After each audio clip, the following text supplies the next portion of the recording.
আরিম আর জিন কোনো একটি বিষয় নিয়ে কথা বলছে। আমি কিছু জানি না, তোমাকে ওদের সাথে কথা বলতেই হবে। ওকে ওকে, আমি ওদের সাথে কথা বলবো। এবার একটু কাছে আসো না। ছাড়াও তো, দেব বাড়িতে আছে। তাতে কি হয়েছে? আমি আমার চিনু বেবিকে একটু আদর করতেই পারি। জিয়ন বাড়িতে আজকে চাঁদের হাট বসেছে। ইউনমিন, নামজিন, জেহব, আয়ুতে সবাই একসাথে জড়ো হয়ে আড্ডা দিচ্ছে। তখন জেকি বাড়িতে আসে। আরে তোমরা? কেন আসতে পারি না বুঝি? সেটা আমি আবার কখন বললাম? ভাইয়া কেমন আছো? ভালো আছি, তুমি কেমন আছো? কয়েকটা দিন কলেজে ছুটি নিয়েছি, তোমার সাথে তো দেখাই হয় না। আরিম আর জেকি কথা বলতে বলতে সোফাতে এসে বসে। অনেকদিন তোমাদের সাথে আড্ডা দেওয়া হয়নি, তাই চলে এলাম। মেসেজ করে সবাইকে জানিয়ে দিয়েছিলাম, তুমি মেসেজ দেখোনি? ব্যস্ত ছিলাম তাই আর কি। ও আচ্ছা, আসলে একটি বিশেষ কাজেই মূলত এখানে আসা। তের তো বিয়ের বয়স হয়ে গেছে, তাই ওর জন্য আমি সুযোগ্য এক পাত্রের খোঁজ পেয়েছি। কথাটা শোনা মাত্রই তে ভয়ার্ত দৃষ্টিতে জেকের দিকে তাকায়। অন্যদিকে জেকি চোয়াল শক্ত করে হাত মুষ্টিবদ্ধ করে মাথা নিচু করে বসে আছে। ভাইয়া এটা কি বলছে? জেকে যদি আবার... না না ভাইয়া, তুমি এসব কি বলছো? আমি এখন বিয়ে করতে চাই না, আমি বিয়ে করতে পারবো না। তে, বড়দের মাঝে কথা বলতে নেই জানো না? চুপচাপ নিজের জায়গায় বসে থাকো। জাংকুক, তুমি বলো, আমি কি তের জন্য কোনো খারাপ ছেলে চয়েস করব? আর তুমি জানো ওই ছেলেটির সাথে তেকে কত সুন্দর মানাবে। জাংকুক আর চুপ থাকতে পারছে না, বারবার নিজের কন্ট্রোল হারাচ্ছে। আরে জাংকুক, তুমি ঠিক আছো তো? তোমার চোখ মুখ লাল হয়ে গেছে, তুমি কি অসুস্থ বোধ করছো? কুকি, তুই ঠিক আছিস তো? তোর শরীরে তো কাঁপছে কেন? জ্বর এসেছে নাকি? দেখি দেখি। আমি ঠিক আছি। তেকে বিয়ে করলে আমি করব। তে কাউর বউ হলে সেটা আমারই হবে। আমি বেঁচে থাকতে তে আর কাউর হতে পারবে না। বিকজ আই লাভ হিম। এই তো প্ল্যান সাকসেসফুল। দেখলে আরেম, আমার প্ল্যান কখনো বিফলে যায় না। জাংকুক এই কথাটা শুনে একটু শান্ত হয়। তখনই আরেম বলে, আসলে জাংকুক জিন চেয়েছিল তুমি সবার সামনে নিজের ভালোবাসা, মানে তুমি যে তেকে ভালোবাসো সেটা প্রকাশ করবে। তাই আর কি প্ল্যান করে আমরা এই কাজটা করেছি। তে এই বিষয়ে কিছুই জানতো না। আমি আর জিন অনেক আগেই ঠিক করেছিলাম তোমার সাথে তের বিয়ে দেব। তা এইবার তোমার বিয়েতে আপত্তি নেই তো? কি রে তে, এবার বিয়ে করতে তোর অসুবিধা নেই তো? এই বলে সকলে একসাথে হাসতে শুরু করে। কিন্তু তে এতটা ভয় কেন পেল? বিষয়টা এতটাই স্বাভাবিক। চলো তের এই ভয়ের কারণটা জেনে আসি। তে বই পড়ছিল, তখনই তার ফোনে একটি মেসেজের নোটিফিকেশন আসে। মেসেজটি ওপেন করে তে দেখে একটি ঠিকানা, তার সাথে কিছু লেখা আছে। আর যেটা লেখা ছিল, আমি কে জানতে চাইলে এই ঠিকানায় চলে এসো সন্ধ্যে 7টার সময়। তে প্রথমে ভাবে তার বেস্ট ফ্রেন্ডের এই বিষয়ে জানাবে, পরে ভাবে যদি বিপদ হয় তবে তো তার সাথে তার ফ্রেন্ডেরও বিপদ হবে। তাই সে একা যাওয়ার সিদ্ধান্তই নেয়। সেই ঠিকানায় পৌঁছেতে দেখে জায়গাটা খুবই নিরিবিলি। একটি বড় ঝিল, তার আশেপাশে নানা ধরনের বড় বড় গাছ রয়েছে। যারা একটু নিরিবিলিতে সময় কাটাতে পছন্দ করে তারা এসব জায়গায় আসে। তবে আজকে তে বাদে কেউই এখানে নেই। আশেপাশের দৃশ্য যখন দেখতে ব্যস্ত, তখনই হ্যালো মিস কিম টেয়ং, আমাকে খুঁজছো? তে পেছন ঘুরে তাকাতেই দেখতে পায় কালো পোশাকে ঢাকা, মুখে মাস্ক একটি লোক তার থেকে কিছুটা দূরে দাঁড়িয়ে আছে। কি আপনি? আপনি কি? ইয়েস মিস কিম টেয়ং, এসো বসে কথা বলি। তা মিস কিম টেয়ং, কোথা থেকে শুরু করা যায় বলো তো? মানে মানে তোমার জন্য তো আর কম কাঠ খড় পোড়াতে হয়নি। আমি কি ছিলাম আর তোমার জন্য কি হতে হয়েছে? What do you mean? কি বলতে চান পরিষ্কার করে বলুন। ওকে ওকে, এত রাগ করছো কেন? তুমি যখন লন্ডনে চলে যাও তখন আমি নিজেকে আর সামলে রাখতে পারছিলাম না, প্রচণ্ড কষ্ট হচ্ছিল, মনে হচ্ছিল নিজেকে শেষ করে দিই। পরে আর থাকতে না পেরে আমিও লন্ডনে চলে যাই। দূর থেকে তোমাকে দেখতাম, তোমাকে ফলো করতাম, আর যারা যারা তোমাকে ডিস্টার্ব করতো তাদেরকে সোজা উপরে।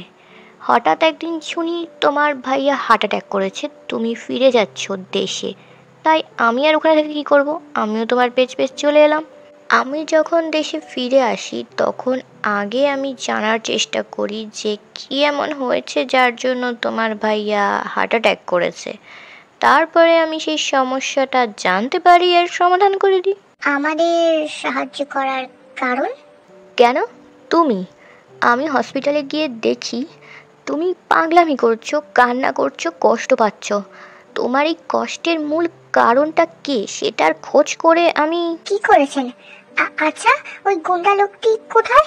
পুলিশ তো তাকে সব জায়গায় খুঁজছে কিন্তু কোথাও পাচ্ছে না, মনে হচ্ছে যেন কপুরের মতো উবে গেছে।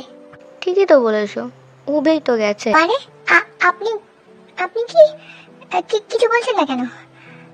আর মুখ থেকে মাস্কটা সরান please. As your wish, baby girl. তুমি? হ্যাঁ আমি।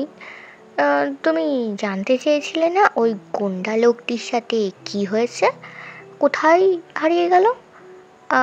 আসলে আমি তো ওকে উপরের টিকিট ধরিয়ে দিয়েছি, আর ওর বডিটা তে জানো ওই দিকটাতে না আরও একটা ঝিল আছে। সচরাচর ওই দিকে কেউ যায় না, বলতে গেলে কেউ যায় না। আর ওই ঝিলে না অনেক হিংস্র কুমির থাকে। তের আর বুঝতে বাকি নেই লোকটির সাথে কি হয়েছে। জেকের এমন রূপ দেখে তেগ ভয়ে ঘামতে শুরু করেছে, তবে নিজেকে কোনো রকমে সামলে, তুমি কি পাগল হয়ে গেছো? এমন ভাবে বলছো যেন এই কাজগুলো তোমার হাতের মুড়ি মুড়কির সমান। তোমাকে এখন পুরো সাইকোদের মতো লাগছে। তের কথা শোনা মাত্রই জেকে তেকে হ্যাচকা টান দিয়ে নিজের বুক টেনে ফেলে এবং কানের কাছে মুখ নিয়ে গিয়ে বলে, yes baby, I am psycho for you. তোমাকে আমি কাঁদাবো, আবার আমি ভালোবাসবো। আমি ব্যথিত অন্য কেউ তোমাকে কাঁদালে তার পরিণাম এর থেকেও ভয়ঙ্কর হবে। জেকের এমন ঠান্ডা গলায় হুমকি তে হজম করতে পারে না এবং একটা সময় সেন্সলেস হয়ে যায়। তে যখন চোখ খোলে দেখে সে জেকের সেই সুন্দর করে গোছানো রুমটিতে শুয়ে আছে। আমি এখানে কি করছি? হাই বেবি, উঠে পড়েছো? ঘুম কেমন হলো? তে দেখে বেডের উল্টো দিকের সোফাতে জেকে বসে আছে, তার মুখে ডেভিল হাসি। তুমি আমাকে এখানে কেন এনেছো?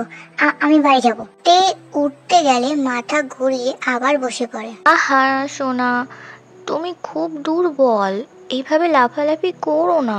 এই বলে জেকে তের সামনে এসে বসে। তে পাখি, আমি তোমাকে খুব ভালোবাসি, আমাকে এভাবে ভয় পেও না। তুমি আমাকে ভয় পেলে আমার যে খুব কষ্ট হয়। প্লিজ পাখি, আমাকে একটু ভালোবাসো। কথাগুলো বলতে বলতে জেকে নীরবে কেঁদে ওঠে। তে আর জেকের কান্না সহ্য করতে না পেরে জেকেকে জড়িয়ে ধরে। অন্যদিকে জেকে আবার সেই ডেভিল হাসি দেয়। আমি জানি তোমাকে কি করে বশে আনতে হয়, তাই তো এই নাটকটা করলাম। তবে ভালোবাসাটা আমার খাঁটি, তুমি চাইলেও আমার, তুমি না চাইলেও আমারই থাকবে। ফাইনালি 1 সপ্তাহ পর জেকের সাথে টের বিয়ে। আমি তো চেয়েছিলাম আমার বোনটাকে আমি ধুমধাম করে বিয়ে দেবো, কিন্তু জেকে বললো ঘরোয়া ভাবেই বিয়েটা সারবে। তেরও এতে কোনো আপত্তি নেই। হ্যাঁ, মিয়া বেবি রাজি তো হাম ক্যা কর সকতে হ্যায়। ডিনার শেষে সকলে আড্ডা দিচ্ছিল, তখনই জেকের মেসেজ পেয়ে তে ছাদে চলে যায়। কুকি, তুমি কোথায়? ছাদ পুরো অন্ধকার ছিল। হঠাৎ কেউ তেকে টেনে দেয়ালের সাথে চেপে ধরে। তের কাছে সেই মানুষটির স্পর্শ চেনা। জেকে কিছু না বলে তের ঘাড়ে মুখ ডুবিয়ে দেয়। জেকের এমন পাগলামো অত্যাচারে নাজেহাল হয়ে যায়, কিছুতেই নিজেকে সামলাতে পারে না, তাই বরাবরের মতো পুরো ভার জেকের উপর ছেড়ে দেয়। জেকেও তেকে শক্ত করে জড়িয়ে ধরে তার সাথে মিশিয়ে নেয়। অন্যদিকে আয়ু সুযোগ বুঝে হবিকে নিয়ে একটি রুমে চলে আসে, প্রেম করতে নয়, ঝগড়া করতে। চলো দেখি। এই, তুমি কি তোমার ভাইয়াকে আমাদের কথা বলবে না? আমার বাবা মাকে জানাতে বলেছিলাম, তুমি সেটাও করতে পারোনি, আমাকে বলতে হয়েছে।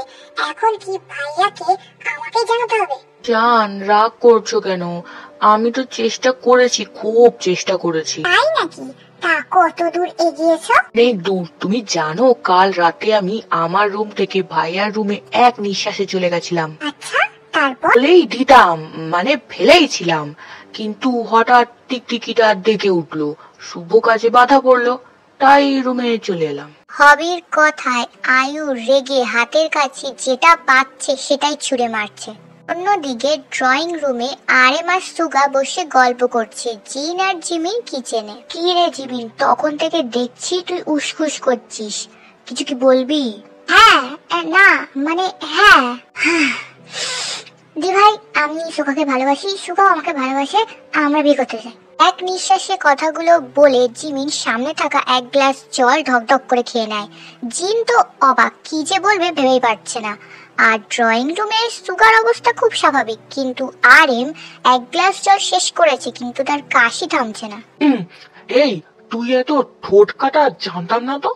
আরএম এর এই অবস্থার পেছনে কারণটা হলো সুগা আরএমকে তাদের সম্পর্কের ব্যাপারে যেভাবে জানিয়েছে। ভাইয়া, আমি আর একা একা থাকতে পারছি না। তোমার বউ আছে, কিছুদিন পর যে কেউ তার বউ পেয়ে যাবে, যে যার মতো বউকে আদর করবে। আর আমি কি কোলবালিশ পেয়ে যাবো? আমি জিমিনকে ভালোবাসি, জিমিন আমাকে ভালোবাসে। আমাদের বিয়েটা তাড়াতাড়ি দিয়ে দাও তো। বনুর বিয়ের দিনই আমাদের বিয়েটা দিয়ে দাও। জিন, জিন, কোথায় তুমি? আর বাকিরা সবাই কোথায়? এক্ষুনি ড্রয়িং রুমে এসো। তুমি এত মিষ্টি কেন? আমার তো ছাড়তে ইচ্ছে করছে না। কুকি ভাইয়া ডাকছে তো। ও ডাকুক, তুমি আমার কথা শোনো। কুকি ভাইয়া এত করে ডাকছে, দরকারি কথাও তো হতে পারে। নিজের বউ তো আছে, আমার বউটাকে নিয়ে টানা হেঁচড়া করে কেন? আমি একটু আমার বউটাকে আদর করছি, তার সহ্য হলো না। চলো। কি হয়েছে ভাইয়া, এভাবে ডাকাডাকি করছিলে? এক সপ্তাহ পর একটা নয়, দুটো বিয়ে হবে। মানে? মানে তোমার সুগা ভাইয়া জিমিনকে ভালোবাসে, বিয়ে করতে চায়, তাই তোমাদের বিয়ের দিন ওদের বিয়েটাও দিয়ে দেবো। বিয়েটা না দিলে না জানি আর কি কি শুনতে হবে। আয়ু হবির দিকে কটমট করে তাকায়। সে বুঝে গেছে হবি কিছুই বলতে পারবে না, তাই এই দায়িত্বটাও সেই নিল। ভাইয়া, দুটো নয়, তিনটে বিয়ে হবে। আমি আর হবি একে অপরকে ভালোবাসি, তাই। আরিম আবার একটা শখ পেয়েছে। হবি মাথা নিচু করে দাঁড়িয়ে আছে। জিন, হ্যাঁ আমাকে একটু ধরো তো, মাথাটা মনে হয় ঘোরাচ্ছে। যত সব।